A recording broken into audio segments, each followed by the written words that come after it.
जय भीम म्हणजे निर्भय आकाश. जय भीम म्हणजे या युनिवर्स मध्ये तळपणारा सूर्य. जय भीम म्हणजे हिमालयापेक्षा ज्याची उंची आहे.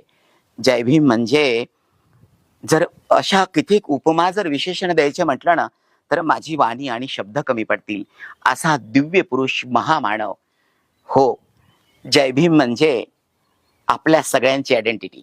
जय भीम म्हणजे मी आता इथं उभा आहे ना, बोलतोय, जो माझा कॉन्फिडन्स आहे तो जय भीम आहे. जय भीम म्हणजे माझ्या बॉडीमध्ये, माझ्या शरीरामध्ये जे ब्लड आहे ना, ब्लड मध्ये ज्या पेशी आहेत ना, प्रत्येक सेल जय भीम नावाची ऊर्जा आहे. आणि मला असं वाटतं जय भीम हे कोणी पण नाही म्हणू शकत. ज्याच्या भाग्यात आहे, ज्याची वाणी चांगली आहे, जो राष्ट्रभक्त आहे, जो देशाला मानतो, देशाची प्रगती मानतो, जातीवाद करत नाही, ज्याच्या हृदयामध्ये राष्ट्रप्रेम, देशप्रेम भरलेला आहे. महामानवाचा इतिहास, महामानवाचं परिश्रम, महामानवाचं कष्ट, महामानवाची साधना जो जाणतो ना, तोच जय भीम म्हणतो.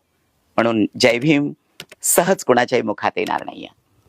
जय भीम त्यांच्याच मुखात येईल ज्यांच्या हृदयामध्ये संविधान आहे.